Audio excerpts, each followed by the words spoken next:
Good. All right. Good morning, Facebook and YouTube followers. I hope everyone is doing well. And it's another Sunday where we are having an expert come on to the show. So this week, I want to introduce Scott Andrews. Scott Andrews is a master trainer and he's a certified nutrition with about 20 plus years of knowledge behind him. And just to give you a little history about Scott, I mentioned this a couple of sessions back. I actually have a tear on my right shoulder, which is 6 mil, and I have another tear on my left shoulder, which is 9 mil. And I was really struggling to exercise for about a couple of years. I couldn't really do too much apart from doing my lower body legs and things like that, a little bit of cardio, but I was really struggling with my shoulders. And then I went to Scott because I've known Scott for a number of years, and said to him, Scott, I've actually got a problem, and I think it could have started from my badminton days or maybe even later on in life with golf. And Scott designed a program for me. And I got to say, Scott, thank you so much, so much, because you helped me through the rehab process. And now I'm able to exercise my upper body. Not only that, I'm actually now increasing my weight. I know that the tears are still there, but I believe they're getting less in size, which is great. And I just love the way that how you help me, doing different routines, which wasn't using the muscle which had the tears in, but help the muscle build around the tear so I can move further. So Scott, welcome. And thank you so much for coming along. Thank you for inviting me, Khalil. I'm excited. So Scott, just tell us a little bit about what is a master trainer. And tell us a little bit about what a certified nutritionist is. Yeah, just kind of a quick overview. Master trainers obviously take a few years to achieve that title. And I think you have to kind of earn the right that you're not just a personal trainer, but you become more of a lifestyle coach.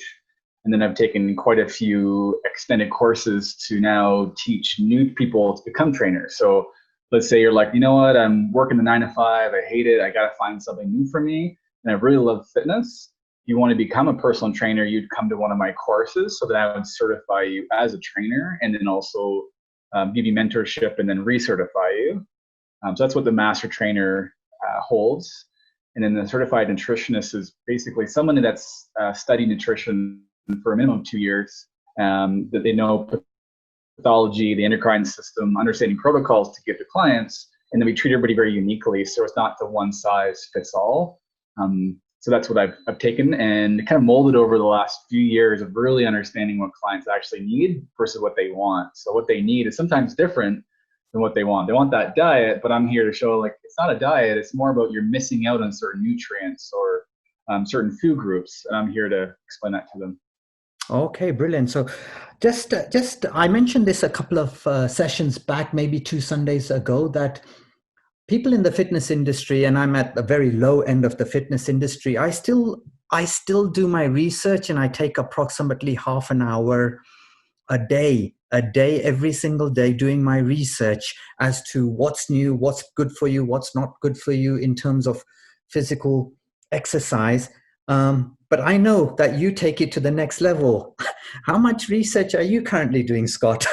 Well, now because of the isolation, probably 3 to 5 hours would be kind of a given on the day. Normally, it's not that much. I usually try to go for 1 to 2 hours. For some reason, I really find things fascinating, anything that's kind of new and upcoming. And I want to kind of decipher through all the BS and really find what's the truth. Fortunately, that has to go to the nitty gritties and learning about peer-reviewed research papers. And then going through really boring textbooks. So I do that to help my clients understand what's real. So, wow, amazing. Yeah, I have a few different websites that now I've got used to believing what they're saying, and I kind of follow them. But I hear you, because there's a million things that are not brilliant, I'll be honest with you. And what is good, it's really hard to find, because there is so many other things out there on the web, because it's not as simple as saying what's the best thing for your shoulders or what's the best thing for this, because I've tried that and I've done that and it didn't work until I came to you. You put me on a program, and boy, within about 4 to 6 weeks I saw a huge huge difference, and I can't wait to get back into the gym to start again. So, Yeah, I so think we're Scott, all excited for sure. But I think the hard part is that there's over 10,000 articles on fitness and nutrition. So you go into your chapters books, there's literally hundreds of diets and protocols, and I get it's overwhelming for clients, so they don't know where to turn to. So we want to be the kind of the unbiased speakers of truth, and that's what I'm here to do. okay, good for you. Good for you, Scott. So, Scott, I know you've been into physical training and become a master trainer, but tell me what got you into the nutrition part of it? Well, I think it started that I finished personal training. I was doing it for about 5 or 10 years. Understood a lot about how to move the body, and then I thought that calories in, calories out. So it doesn't really matter what you ate, and as long as you just push your body, it didn't really matter. And then I started really struggling with some of my clients to lose weight. So I didn't really understand why. So I went back to school, and actually went to school with my mom. She was going to, it's called the Institute of Holistic Nutrition, the 2-year program. So we both attended together, and I walked away with that with a whole different view on how to heal the body, train the body, and how to obviously lose body fat. So that was kind of my spiral into it. So I was already in fitness, but I wanted to get better and help my clients more. Amazing. Hey, wow. So, look, with nutrition and exercise, they're kind of hand in hand. I got a very interesting question from my brother a couple of years ago. He told me, tell me one thing to do, either exercise or either food, but not both. I can't do both. So is there one better than the other, or is it just so interlocked together? Yeah, I think I always call it the triads: exercise, nutrition, and sleep. They're all three of them are really critical together. But if you're looking at kind of longevity and fat loss and mental health and all those, really nutrition is a huge component of that. Today we're speaking about fat loss. So if I had to really put on to it, I would definitely put more, I guess, money in the bucket of nutrition. They always say abs are built in the kitchen. I do agree with that term. I've seen a lot of clients work crazy harder than gym 6 days per week, and then they're nothing. They get diminishing returns when they go home. And a study was really funny where people that worked out really hard, that were in the overweight to obese categories, tend to be more lazy throughout the day. So not to say exercise isn't good for them, but when they push really hard in the gym, they tend to say, well, I have to reward myself now. So they eat bad foods. And you know what? I wouldn't take the elevator because I've earned the right. So they'd actually move a whole lot less when they train really hard for 1 hour. So for some of my clients, I told them to stop spending so much time in the gym and get them to go and walking outside, but really dial into nutrition. So prep their foods, be mindful when they're eating, and then take a closer look at how the food affects you. So nutrition for sure is a big one. I remember when we were doing a talk with Fiona last week or the week before, she mentioned that you should start off with a food journal and kind of work out what foods agree with you more so than other foods in terms of your mindset. So are you feeling lazy, tired, ready to take a nap, or are you feeling a little bit energetic to go and do something else? So that's what you're alluding to there, right?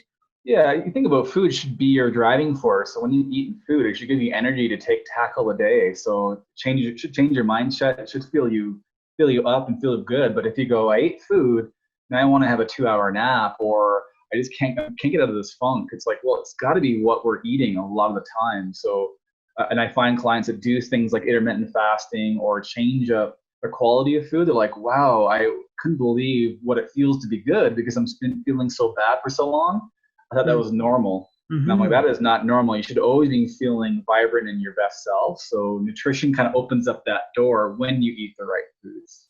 Okay. All right. And look, again, it's going back to Mr. Google and trying to find out what is the best diet for us. Is there a clear-cut winner when it comes to diets, or not really? It's individuals. Yeah, I think people really wish there was that magic pill. Fortunately, there's a new book every couple of years changing up what's a low fat, low carb, high carb, and it changes really to track people. So obviously, if I want to change my life dramatically, I'm going to search for that answer, and I find it in that book, or I find it from a spokesperson, and they believe that there is that one diet, but there's over billions of people on Earth. There's billions of different ways of eating. But they do share a lot of the same principles. And the number one principle is really increasing your plant foods and higher fiber foods. That's kind of the most general consensus across the table. Whether you're doing keto or whether you're doing vegetarianism, they're all the same. So it's about, can I eat more plants in my diet? And that's the cornerstone. And then I increase or decrease my fat or protein around those. So that's our starting base. Mm-hmm. And again, look, one of the big questions I get to when I get into the gym and I'm doing my classes or whatever is that people are really weight conscious right now, and what's a lot of our viewers coming in are brand new into exercise, brand new into nutrition. What can you advise them as to how they can get into nutrition to help with weight loss or maintain their weight rather than it going up? Because as you know, and from my research, you're gaining a pound a year from the age of 25 to 50, and then you're gaining a pound and a half from the age of 50 to 60. These are your default averages, right? So how do we help someone like that?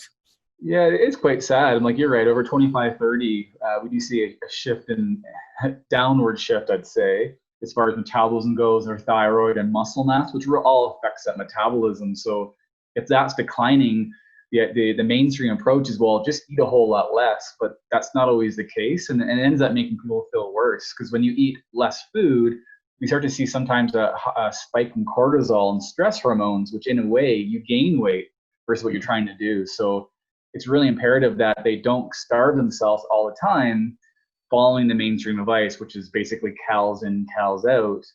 And the one big component of that was Coca-Cola saying, you know what, it doesn't really matter what you eat as long as you're eating a whole lot less. So whether you're eating carrots or whether you're drinking Coke, but that's not the case. Basically, they looked at 240 milliliters of Coca-Cola. You can drink that in a minute, but 240 calories coming from carrots, basically that take you 2.5 hours to eat all that food. So it's like, you can't tell me it's all about the same calories. So it's really about the food density. It's not really increasing or decreasing certain things, but really getting to know, I want to have more bulk forming foods, which is basically the plant-based, like I mentioned. So if I was starting out with that, I would get my clients to look at their current diet, and most people only eat about 10 to 15 grams of fiber per day. And my approach is to get to 35 to 50. And by doing that, you actually see dramatic weight loss. So over 2 months of doing that, you actually can see up to 17 pounds of weight loss, and you're actually not starving yourself. So my clients actually are eating more, have more satiety than those that are starving themselves, eating a lower plant-based, lower fiber foods. So you want to jack those numbers up, looking at fiber, and it's really easy to do. You're just eating more leafy greens, you're adding more nuts and seeds, you're actually eating more beans and legumes. It's pretty simple, and there's a lot of flavor around those. But the tricky part is that people tend to overeat things called trans fats or refined oils that take up little space in the stomach. So if I had a tablespoon of, let's say, oil, that's not really filling my body. But if I ate the same amount in calories, it's going to fill my stomach up full of plant-based foods. So that makes sense. So I can have salads, sweet potatoes, beans, and some side of berries, or I can have some spaghetti with a bunch of oil, and that's a whole lot less in my stomach. So that tends to make me overeat because I'm never really getting full because my stomach doesn't fill up on that. So we want that fiber to increase big time. Okay, all right. So again, I see a lot of people coming into the gym, and they've got a very simple formula that if they lessen their caloric intake, they're going to lose weight. Is that necessary all the time, Scott, or? If you're in a controlled lab or able not to be in the real world, it can make sense. But we've got a lot of hunger cues. We're stressed out. We're eating on the run. There's a lot of things that change that environment. So unfortunately, on paper, it may look like it works, but in the real world, it doesn't, because people are, when they're doing that, they're eating less calories than used to. The body freaks out and saying, you know what, I'm actually dying. I need more fuel right now. Feed me. And fortunately, the foods that they want to eat are the more refined carbohydrates and the higher fat foods. So that's the first thing they go to. And obviously it might work for a week, but it's week 2 that they totally fall off. And fortunately, I work with a lot of keto clients. So they've went through keto, they saw some weight shift, but they actually totally switched and they started eating carbs. They fell off the bandwagon, and it's my job to bring them back into what real health is. And I Mhm. take some time to do it.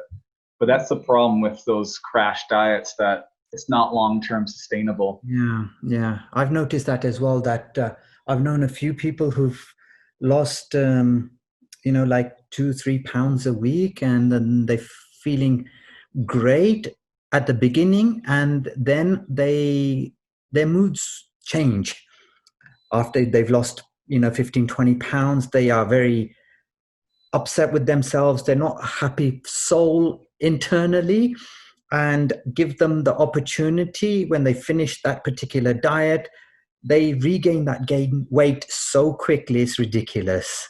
So what oh so Yeah, look, they're really working off so I was just going to say, so that's another thing is, Scott, what can we do to help people stay motivated in following a regiment of good eating habits? Because I've really gone into nutrition maybe for the last year, starting off with bulking up and then cutting back. Um, but there were times when I was really tired of the clean food. You know what I mean? yeah. Well, we do notice that when people eat variety of foods, they tend to eat better. But if you're eating the same foods over and over again, which are usually the ones higher in fat, it's not good. So if you can say, well, I might try a new recipe, I might go to a restaurant, eat a plant-based food, and get someone's inspiration. Because really, it does come down to some good willpower. But I believe when you're eating that plant-based, you're not starving yourself. Because once you starve yourself, that's where like I can't do this. Yes, I can. I can't do that. And then after that week, it's like I'm totally off it. And that's where that mood comes in, like you're saying, from your friends when they're pushing so hard to like, I gotta do this, or else I'm a failure. That puts a lot of stress on them. But the way that I approach that diet, it doesn't make them feel like they're on a diet. It doesn't make them feel like they're neglecting anything. They are eating actually a whole lot, sometimes 5 times a day, and still losing that weight when it's totally doable. But they do have to look at how much refined foods. And I am a big component that we do eliminate refined flours and refined oils. Like that's my 2-step process. And then we look at, well, what are things I can add in to actually make sure I'm full? And those are adding those olives and avocados and nuts and seeds and hemp hearts to get that fullness from it. Okay. I think we had a bit of a temporary malfunction with the IT there. So, Scott, we were just finishing off on talking about apple cider vinegar, and you mentioned the benefits behind it. And then I asked you about if there was a magic pill out there. Is there such a thing, or is it more of a marketing ploy that these pill manufacturers are trying to get people to do? Yeah, I mean, there are things that work, but they come with a whole list of sorry, not benefits, but problems. So one we learn about is ephedrine. So when that came out probably in the early 90s, people were jumping on it. But then we start seeing people actually having heart attacks and cardiovascular disease by taking them because it is a stimulant. So they actually were all wound up, their metabolism boosted up, but it was bad news after. So a lot of things aren't as bad as that, but a lot of things claim to say they have things, but not getting too deep. But fortunately, the FDA and other governing bodies don't really look into sport supplements. So they're not going to say, hey, if this actually allows you to lose weight, they don't really investigate it. So it's up to us to cipher through what's good and bad. So there isn't really one. The popular ones now is like green tea extract or other caffeine pills. But again, I wouldn't recommend them. Yes, there could be slightly weight loss or things like CLA or L-carnitine for increased fat metabolism. But again, for the amount you have to take in and the side effects of, not to get into lengthy detail, but it can irritate the gut and increase bowel movements, not in a good way. So really my idea is looking at kind of the food first, and that will do a lot, but sometimes we need some help with that. I agree.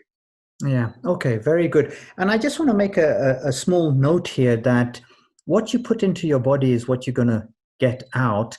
And the prime example of this was where Jamie Oliver, the famous chef, he came to the US and went through their school children's dinners I can't remember if it was the US or Britain, but either way, he changed it up. And then all of a sudden, the kids' grades started getting better. Their moods were better. They were less disruptive in class. It changed a whole bunch of things. And that was the first time that really got me thinking about what you put inside your body is what you're going to produce out there, right? So 100% too, that we don't really look at. They're saying, well, I'm just feeding this need. I'm hungry, so I have to eat, or I need food just to keep me going. But we don't think about the post effects of it. And for people that are on a new health journey, it takes about a week to retrain the taste buds. So if you're eating potato chips and hamburgers, all of a sudden you're making things from home and not eating those, it might kind of taste dull or plain. But after that week, your taste buds become alive for real food. And that's what these kids are showing is like, they like the taste of good whole foods. They don't want to eat the hot dogs or the Coca-Cola because they know those whole foods, how it makes them feel. It's a whole different ballgame. yeah, yeah, and I'll second that because I remember I'm a, first to admit I'm a chocoholic. I love my chocolate, right? I've got a bit of a sweet tooth, unfortunately. But then when I started doing this, and then if you give me a chocolate bar or a carrot, I was thinking, oh gosh, I can't have the carrot. I'll do the chocolate. But then when I cold turkeyed my chocolate out of my diet and started having carrots, after about a week or two, I enjoyed the carrots. I really, really actually started enjoying the taste of them. And it wasn't a bother for me anymore to pick up some baby carrots and start eating them whilst I was watching TV or something, you know? So definitely it works.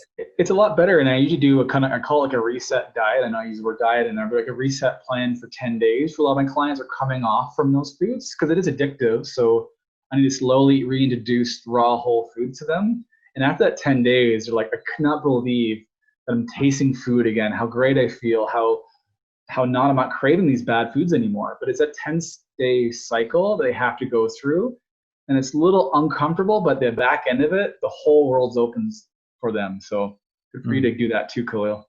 Oh, well, Scott, look, I got to thank you again so much for taking time out. The amount of knowledge you have is just simply incredible. And thank you so much for sharing it. I just have one small request, Scott. I would really like to ask you if you could please come back maybe in 2 to 3 weeks' time and educate us a little bit more as to what should I be having for breakfast? Should I have a mid-morning snack? What should I have for lunch? Would you be able to help us out with maybe planning a day just so we get started somewhere? But I will always say this, regardless of whether it's your fitness or whether it's your nutrition, go and see a professional because the professionals are out there for a reason. They know what they're talking about. Us simple doing a quick Google search isn't really good enough. And I can tell you that you doing a Google search, finding something that's worked for 10 other people is not necessarily going to work for you. And before you know it, you're going to get fed up and tired. Just put that little bit of money out there and see the results. If you don't see the results, you know what? Come back to me and slap me around the face. But if you do see some results, then you know what? That is you putting investment into your body. I'd be honored to come back and help. I mean, if some of your people, the followers, want to ask some, post some questions that we can kind of go over, it would be great. Obviously, the questions that I will answer are ones that benefit everybody, not just one particular individual. So hopefully it's more generalized questions. But yeah, I'd love to go into a bit more detail because right now we kind of just hit the surface and kind of sort of uncover a little bit, but not tell them, okay, here's what to do on these days and giving them more direction. So I'd love to help people as much as I can. Oh, incredible, Scott. Thank you so much. And we'll talk to everyone soon. Thank you again, Scott. Take care, and we'll see you soon. Bye. Bye. Good quality one. But I prefer buying probiotics at a health store, asking one of the staff to help because they're also not paid by the companies. They're there to help them to find the right one because there's over 400 species of good quality bacteria in your gut that we need. And depending on if you're having a problem with certain things, not digesting dairy well or a lot of bloating or gas, certain probiotics do different things in the gut. So we want to kind of streamline that, and that's what they can help with. Okay, so you mentioned an important one in there is bloatiness. I actually get very bloated. So you're recommending a probiotic will help with the bloatiness as well, right? Yeah, I mean, first off, if it's not something from your food, so whether you are lactose intolerant you're eating a lot of called resistant starch, that meaning coming from carbohydrates that are feeding the bacteria. If those two aren't really an issue, then the third definitely would be helpful through a probiotic that help digest things better. So that's where I'd start with. But Hmm. for you, I'd be put you on a probiotic probably right away to see the improvement. Right. Okay, fair enough. And you mentioned something a little bit earlier about taking capsules over tablets when it comes to multivitamins. Um, Someone like me, I can't have the capsules because 99% of the capsules have gelatin in them. And I know there's a lot of big vegans and vegetarians out there. What would you recommend to them? Yeah, that's a good one. Unfortunately, the reason why we choose capsules over tablets, tablets have magnesium stearate, which decreases assimilation of that product. So if I'm on a tablet, how much am I really getting into my stomach? And as we get older, we lose stomach acid, so we don't break that tablet down very well. So the capsule will help that, but I get it, the gelatin will be an issue. So usually we go to liquids or to powders. If you can't find those, to the third would be keeping the capsules, opening it up, and putting into a smoothie or water and drinking it that way. Fortunately, the B vitamins, if you never had B vitamins spray, it's pretty bitter on the taste. So you might have to add it to like a smoothie or adding some good quality juice. Wow, you would go that far as not to have tablets. You would actually split the tablet, put it in a smoothie. You would go that far, hey? That's Yeah, wow, it's a fortunately just like tablets are, in my opinion, made by not so great companies. So they're there just to make a buck. wow. So obviously, if you want to get things in your body, it's not really what you're eating; it's what you're assimilating. So those tablets, I couldn't tell you how much you're getting in yourself. So way better to take a bit more. And just fortune capsules cost a bit more because they're better quality. So spending that money and then taking it opening up the capsule. But yeah, no tablets, unfortunately. Okay, well, you know what? That's just something new I've learned today, and that's brilliant. So, Scott, is there one that you would recommend to us for men and women? And I'm guessing there is two different multivitamins for men and women. Yeah, I mean they formulate them differently for like obviously for men's health. We're worried about prostate, so we're going to start seeing lycopene and sapometo, and those are usually fortified into a multi. But getting a basic multi, one of my companies like was Progressive Nutrition. They had a really streamlined approach to it. I also like Garden of Life. They are a full spectrum. But again, if that's not an issue for or not a problem for people, then getting good greens and fruit like berries in a smoothie, you can cover some of the basics, but you got to start somewhere. That's a big piece. But I'd Hmm. rather them take their money in buying the fish oils, the vitamin D, the probiotic, the greens as an investment. Right, right, of course, of course. Okay, so going back to myself with the bloatiness, I was even thinking about following the FODMAP diet for a while, but then when I looked at what I can't have, which are my key things, ginger, garlic, tomatoes, all the things that us Indian people cook with daily, I thought, this isn't going to really do too much for me. So definitely start with the probiotics and then move forward from that. What do you recommend, hey? Or you can also journal. Maybe it's on certain foods. Maybe it's not all those FODMAPs that are causing the issues. So I'd start with that journaling first. Maybe it's a nightshade, which would be a tricky because those are eggplants and tomatoes and potatoes and peppers. But it really is journaling how you're feeling throughout the day. That's a better start for it. But I would also, for you, if it's constant, is probiotic and adding in a digestive enzyme that helps break down some of those foods and some of those food intolerances. That's also a band-aid approach. So it's like, well, we're still maybe inoculating with bad foods and we're digesting it with this supplement. But for the case time being, that might be something you have to do to see if it helps. Okay, and a probiotic, it, what would you recommend to what time you should have that? Yeah, usually it's better with more fattier foods if you can tolerate dairy well. Usually probiotics during intake of dairy because it helps digest. Because we do worry about when we take a probiotic, that gets lost in the GI tract from the acidity. So you want to make sure it ends up into our large colon to help inoculate the good stuff. So it's usually the first couple of bites of food you take your probiotic and then finish off your meal. And usually it's at dinner time. And ideally, you're not taking in a lot of other liquids. So drinking alcohol or drinking milk to dilute stomach acids. Another big thing. All right. So, Scott, look, I've got a couple of questions that have come into me from our guests. One of them was middle-aged female who is worried about her midsection now that she's approaching 50. Obviously there's a lot of imbalance with the hormones going on as well at that particular age. What could you recommend to that person for nutrition, for diet, for just keeping a good figure, because they've always been into fitness and now it's worrying them that a little bulge is coming through? Yeah, I mean, first off, that I usually try to do, that's a sign often of estrogen dominance. So usually it means low progesterone and higher estrogen, a bit of an issue. And then also thyroid. So usually I get them to do like a panel. It's called a Dutch steroid panel, or a thyroid panel they can do through their doctor to make sure there's no underlying issues. That's a first start. The second part, we do worry when someone starts to gain weight around their belly. That's not the greatest fat. We call it visceral fat. And with visceral fat comes called aromatase enzyme. And that's one of the worst things we can have happening. So if you have a guy that's nice, big chest and big arms, has a big waistline, that aromatase enzyme takes testosterone, converts it to estrogen. So the more belly fat I have, the least amount of testosterone in the body. And then the same thing for females. And testosterone is that rejuvenating hormone, the anti-aging hormone, the feel-good hormone. So we want to keep that up high no matter who we are.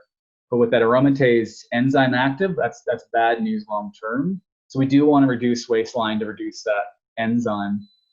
So a couple of things that I do look at that usually females try to do is like, well, exercise is good, so more is better. And that's not always the case. So steady state or long bouts of cardio can increase cortisol, which increases glucose, which is sugar, and increases body fat. So really what I look at is their time that they're training, so their volume. What I try to do is cut it down and increase their intensity. So those interval training, their HIIT intervals, are better than going out for an hour to light jog or a light bike or easy swim. You really want to ramp intensity to decrease cortisol and increase muscle mass. That's the first part. Unfortunately, they look at the other thing is like, well, I'm going to start eating a whole lot less, and that also increases cortisol. So I get them on that plant-based approach. You also look at the timing of meals. So when they start eating better, so if they're not eating at 5, 6 in the morning and 9 o'clock at night, they start smalling the window to an 8 to 10 hour window, like intermittent fasting. That starts to rectify cortisol and belly fat. The second part, definitely, if they haven't done it, is looking at strength training. So adding in more resistance training, and they're always full body. So fortunately, leg extension, bicep curls aren't the key to success. It's squatting, deadlifting, pull-ups, push-ups. That's the key. And then also looking at what's called metabolic derangement. So if they're eating a lot of refined flours or sugars or alcohol, that's got to be taken out. Metabolic derangement is a precursor to disease, diabetes, the worst of the worst. So I really want to look at how much sugars we're eating through the day. Unfortunately, in our society, we're on a sugar drip. We're having sugar for cereal, having juice, we're having pop, all the stuff all day long, and that's a no-no. So we want that higher fiber to slow down that glucose, to increase satiety, to help with the body fat. So I know I said a few things on there, but if I had to pick one to start with, it would be looking at refined carbs, over exercise, over plant-based foods. That's a must for them to do. And Scott, you've mentioned several different times today now a talk about foods high in fiber. Can you give us a couple of examples of foods that are very high in fiber that are tasty as well? Yeah, that's a good part. I mean, the number one fiber food is called psyllium husk. Fortunately, that is on the low of the taste buds, but that is a higher amount. Before I get into any other ones, you gotta be careful. When you increase fiber, it also pulls water from the stomach, so it can kind of increase constipation. So if you're adding more fiber, you gotta drink more water. They come hand in hand. So it's actually the bulking effect of fiber with the water. My favorite fiber foods are obviously just things found in leafy greens. So if you can make a broccoli or cauliflower, adding some nuts and seeds, you're nailing a lot of fiber already. So we don't really have to go to fiber supplements. But really, it's just going, well, I used to eat pasta and pizza, and now I'm eating sweet potato, beans, and broccoli for nighttime. there's your fiber right there. But my thing I get a lot of my clients start with is usually a low carb, moderate to higher fat breakfast. And that's coming from like chia seeds, flax seeds, adding more berries. And that's a great start. So if I had to pick one, it would be chia seeds for fiber. Chia seeds. All right, perfect. So look, first of all, Scott, I really, really want to thank you. I myself have learned so much today, but I'm sure our viewers have learned even more from you. And you know what? I know your mindset is amazing, that you actually are out there helping people all the time. And I've got to take my hat off to you. But if someone who lives in Calgary or maybe even abroad wants to get in touch with you, is it something that they can do? Yeah, I do a lot of my consulting through Zoom or online. Especially now, we don't see anybody in person. So they usually connect through me through scottandrews.lifestylecoach@gmail.com. That's the first start. So we start over a Skype, we get them to track their food intake for a week or two, and then we kind of come with a game plan. That's kind of my first start. And then from there, I usually have a 3 to 6 month plan for them, whether they invest with me for that time or give them something to work on. That's totally fine. But I do strongly feel that everybody needs some guidance to start, especially for the accountability. Because again, really, you can find an easy diet online, but someone there to help guide you and give you the right information at the right time. And I've really learned over time not to take a ton of foods all the way out, even though I'm saying to reduce refined carbs, but it's adding foods in that you're missing. Like I talked about the magnesium, the antioxidants, and that's our first start, because think about how tough it is in an adult to say you can't eat this, this, and this. They're probably not going to do it. But if I go, you're missing these, just eat this for this week, see how you feel, and then we advance from that. One of my things that I do, if people are worried about, well, yeah, I eat a lot of refined carbs, but I'm like addicted, what I get them to do is start adding in more vinegars, more lemons, more cinnamon during their meals to help lower that glycemic index or response and boosting liver function to help better with those refined carbs. So that's one of my approach I do. And people are like, wow, I do feel a lot better. I have more energy. I'm working out more. And when I have more energy, I eat better. It's like a cyclical effect that we want to approach. Mm-hmm. So again, scottandrews.lifestylecoach would be my contact info. Okay. And you don't mind if I put that down in the description, hey? That'd be great. Thank you. Okay, no worries. Scott, one final question. Apple cider vinegar. All of a sudden, we're seeing it everywhere, from health food stores to supermarkets to, wherever you turn around, you're seeing apple cider vinegar with the mother part to it. What can you tell us about apple cider vinegar? Yeah, I think there's been a lot of claims. Some of them are a little bigger than other ones, saying it eats away at cellulite and all those. I'm like, man, I wish that it did, but unfortunately it's not that strong. But there are tons of benefits from helping reduce inflammation, improving digestion. My favorite for apple cider vinegar, because you are right, you want the purest form, is basically taking it, usually do like a half shot glass before a carb-rich meal.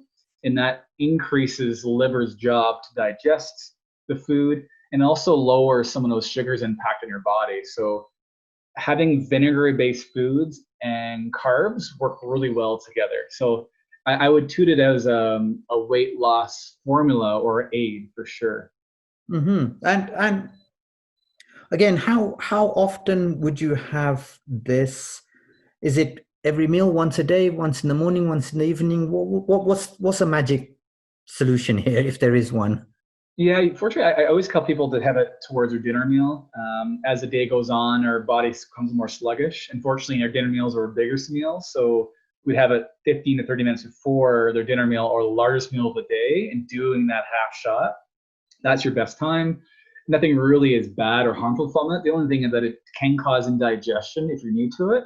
So if you really have a hard time, starting smaller or dilute it with some water. But it's definitely on my list to either do apple cider vinegar or taking bitters through the largest meal of the day every day.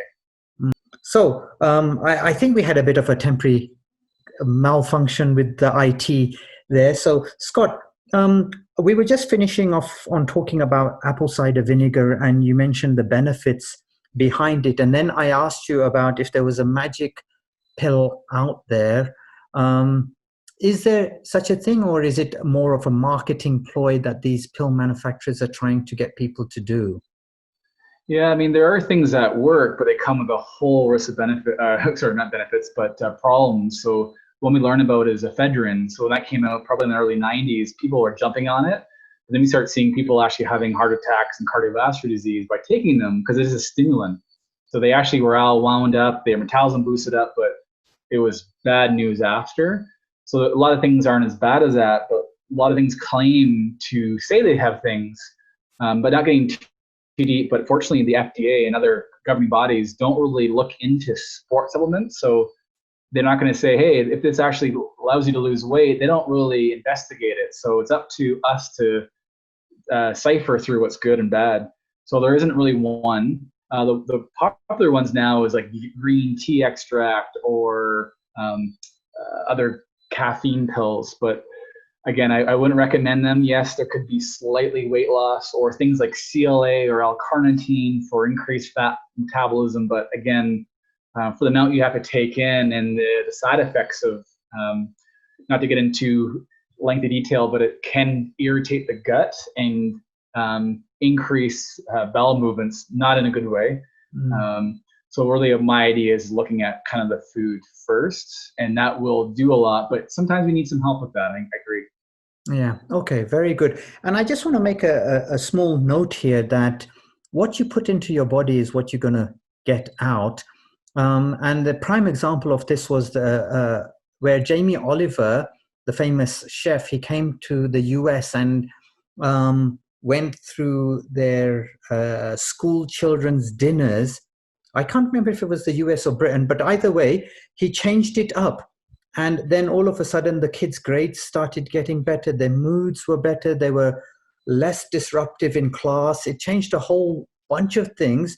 And that was the first time that really got me thinking about what you put inside your body is what you're going to produce out there, right? So 100% too, that we don't really look at. They're saying, well, I'm just feeding this need. I'm hungry, so I have to eat, or I need food just to keep me going. But we don't think about the post effects of it. And for people that are on a new health journey, it takes about a week to retrain the taste buds. So if you're eating potato chips and hamburgers, all of a sudden you're making things from home and not eating those, it might kind of taste dull or plain. But after that week, your taste buds become alive for real food. And that's what these kids are showing is like, they like the taste of good whole foods. They don't want to eat the hot dogs or the Coca-Cola because they know those whole foods, how it makes them feel. It's a whole different ballgame. yeah, yeah, and I'll second that because I remember I'm a, first to admit I'm a chocoholic. I love my chocolate, right? I've got a bit of a sweet tooth, unfortunately. But then when I started doing this, and then if you give me a chocolate bar or a carrot, I was thinking, oh gosh, I can't have the carrot. I'll do the chocolate. But then when I cold turkeyed my chocolate out of my diet and started having carrots, after about a week or two, I enjoyed the carrots. I really, really actually started enjoying the taste of them. And it wasn't a bother for me anymore to pick up some baby carrots and start eating them whilst I was watching TV or something, you know? So definitely it works. It's a lot better. And I usually do I call it like a reset diet. I know I use the word diet in there, but like a reset plan for 10 days. For a lot of my clients are coming off from those foods because it is addictive. So I need to slowly reintroduce raw whole foods to them. And after that 10 days, they're like, I could not believe that I'm tasting food again, how great I feel, I'm not craving these bad foods anymore. But it's a 10-day cycle they have to go through. And it's a little uncomfortable, but the back end of it, the whole world's opens for them. So good for you to do that too, Khalil. Oh, well, Scott, look, I got to thank you again so much for taking time out. The amount of knowledge you have is just simply incredible. And thank you so much for sharing it. I just have one small request, Scott. I would really like to ask you if you could please come back maybe in 2 to 3 weeks' time and educate us a little bit more as to what should I be having for breakfast? Should I have a mid-morning snack? What should I have for lunch? Would you be able to help us out with maybe planning a day just so we get started somewhere? But I will always say this, regardless of whether it's your fitness or whether it's your nutrition, go and see a professional, because The professionals are out there for a reason. They know what they're talking about. Us simple doing a quick Google search isn't really good enough. And I can tell you that you doing a Google search, finding something that's worked for 10 other people is not necessarily going to work for you. And before you know it, you're going to get fed up and tired. Just put that little bit of money out there and see the results. If you don't see the results, you know what? Come back to me and slap me around the face. But if you do see some results, then you know what? That is you putting investment into your body. You know, I'd be honored to come back and help. I mean, if some of your people, the followers, want to ask some, like, post some questions that we can kind of go over, it'd be great. Obviously, the questions that I will answer are ones that benefit everybody, not just one particular individual. So hopefully it's more generalized questions. But yeah, I'd love to go into a bit more detail, because right now we kind of just hit the surface and kind of sort of uncover a little bit, but not tell them, okay, here's what to do on these days, and giving them more direction. So I'd love to help people as much as I can. Oh, incredible, Scott. Thank you so much. And we'll talk to everyone soon. Thank you again, Scott. Take care, and we'll see you soon. Bye. Bye.